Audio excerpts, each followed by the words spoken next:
In today's episode, we are going to talk about the 10 steps to launch a successful podcast.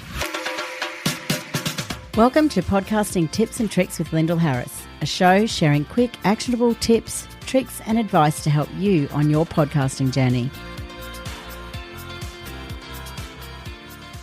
Hello, and welcome back to another episode. I am your host, Lyndall Harris, and welcome back, or a big hello to you if this is the first time that you are listening. This podcast is brought to you by Podcast VA, where we work with podcasters to make the whole podcasting journey easier by offering done-for-you services as well as training. Now, today we are going to talk about a topic that can be overwhelming when you decide that you are going to start a podcast, and that is, where do you start? Well, I've actually helped over 50 podcasters launch their podcast successfully through Podcast VA, and I've broken it down into 10 steps. If you'd like to get a copy of this checklist, it is on my show notes page. So if you head to podcastva.com, go to the podcast page and click on the show notes for this episode, and you will be able to download the checklist. So let's get started. When you make the decision to start a podcast, all the emotions that you're feeling can be seriously overwhelming. I mean, you've got overwhelm for starters. You can have imposter syndrome. You can have fear of putting yourself out there. But one of the biggest problems, or one of the biggest things that people talk to me about, is they don't even know where to start. And that in itself can be overwhelming because there are so many different resources out there. There's different ways to do things in podcasting. And so I'm just going to take you through my 10-step method that can help you get your podcast launched and out there to the world. Step number 1 is creating the strategy. Now, this is not a small step. It's not a step that's going to take you 10 or 15 minutes. It's about sitting down and nutting out your purpose, knowing who your audience is, knowing if they listen to podcasts, knowing what message you're going to share with the world. How are you going to share that message? Is it going to be via interview, through stories or monologue? Are you going to do solo shows that are educating people, using case studies, etc., etc.? So really, when you work out that piece up front, the rest of it will fall into place. So that first step, as I mentioned, is not going to be a quick fix step. It's something that you really do need to spend some time, particularly if your podcast aligns to a business, which, as I've mentioned a few times, mainly my clients and my listeners have a podcast that is aligned to their business. So you really need to work out how that is going to work at the top of your funnel and how it might work to get people into your email list, how you might bring them through your funnel so that they are interested in your products and services. The one thing I have found here is where clients don't have that clear alignment, podcasting becomes a very big chore, a big project that isn't really working for them. So if you get this point clear up front, or if you sit down and spend some time now, if you already have a podcast, working out if you need to change tact to make it funnel into your business, then it's something that helps you with the next steps in implementing your podcast launch. The second step to talk about is choosing a podcast title and creating a tagline. So when you're looking at doing a title, there's a few different ways. You can name the show after yourself. You can name the show after a topic that people are looking for, or you could name it something really quirky. There's a few different things to think about here. If you are going to go with the quirky style of name, then I think it is very important to have a clear tagline, because people are not going to be searching on your quirky name most of the time. If you're going to name the show after yourself, I think that works well if you have a following. I think if you haven't got a following and you're starting from scratch, then that might not be the best way to do it. But perhaps using a keyword or a couple of keywords in your title might be a better way if you're launching to no audience and wanting to grow. Remembering down the track, you can actually change the name of your podcast. But there's a couple of steps within this step that I think you need to take, and that is Google searching as well as going into Apple Podcast Directory and searching the name in there, as well as possibly even looking if the domain name is taken, because you don't want to get everything ready, get your artwork done, write this amazing description, get everything ready to launch your show, to realize after you've launched your show that there's already one out there called that or very similar, or there's already a business name out there with that who could very easily come and ask you to change your name. And if they have a trademark, you will have to change the name of your show. So spending a little bit of time there can be really beneficial so that you know that you can move forward with that name. Now, having a tagline, a lot of the hosts these days ask for a tagline. Again, that can be really short and really specific. It could be telling people what you're going to talk about. It might be telling people who the main audience is, but keep it really clear. And this is where you can weave in some keywords as well. Obviously, not keyword stuffing this section though. Step number 3 is about getting your cover art created.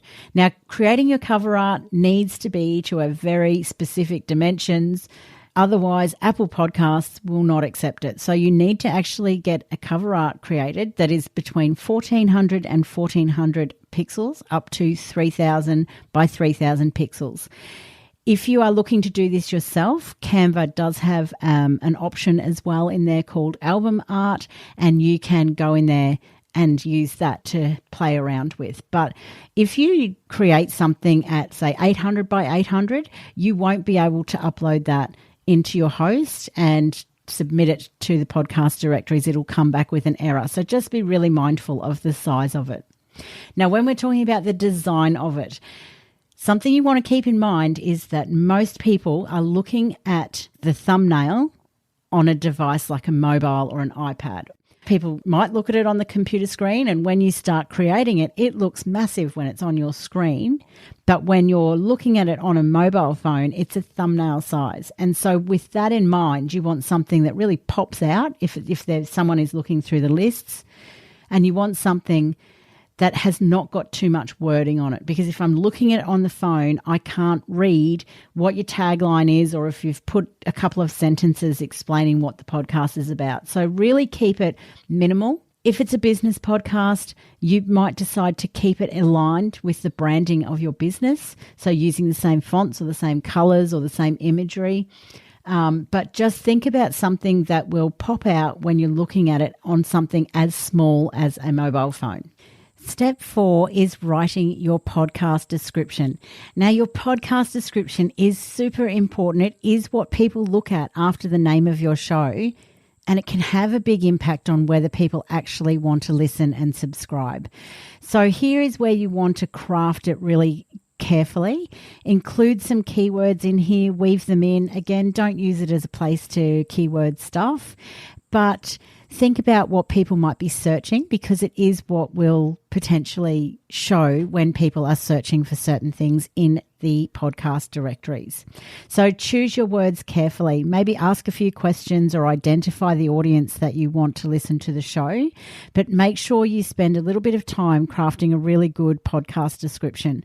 Now, a little word of advice here is go and have a look at podcasts that you really enjoy, and go and have a look how they've written their description, or perhaps just even search through some of the podcasts that you've subscribed to and just note the different ways that people are writing them, because it is a key part of your podcast for, especially if somebody is new to you or in your audience, then they may well look at the name of your podcast, then they're going to look at the description to see if they want to then go and have a listen to it.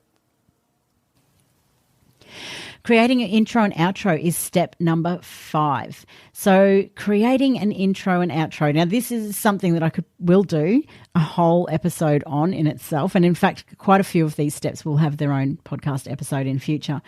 But when you're looking at creating your intro and outro, it's about getting a piece of royalty-free music and blending it with a voiceover. So a lot of people in the past tended to get a voiceover artist on, whether it's through an agency or on Fiverr, and get them to record it. But I am finding now with the solo podcasters, it's probably more common now for the actual podcaster to record that voiceover element and then blend it together with the music. Now, one point of note here is remembering that your intro and outro is part of your podcast branding. So really make sure that that music is aligned with your brand, but is also aligned with what your audience would expect. I have listened to podcasts in the past where the music is totally not aligned with what I thought the podcast is about. And you do feel like there is a real disconnect there. So if you don't want to, or you can't find something on the music sites, then you can always get somebody to create a bespoke piece of music for you that might be more in alignment. But just take into account that your personal taste in music might not be the best music to choose for your podcast intro. Step number 6 is choosing your recording platform and device. So here now at step number 6 is where I start to say that the software and the microphones and the equipment is something that you should think about. So you can see that the first 5 steps aren't even thinking about which microphone. And I know a lot of people get started on that first question of which microphone should I use, but I think you really need to be looking at some of those steps, or step 1 to 5 first, nailing down the branding and the strategy and the description of your podcast before you even start to look at software and equipment. I would suggest that you do some research when you're buying your microphone and find something that suits your requirements, because there are different microphones that are better in different types of spaces. So you really want to think about, where are you recording? Are you in a room that has carpet and curtains and cushions and it can soften the echo?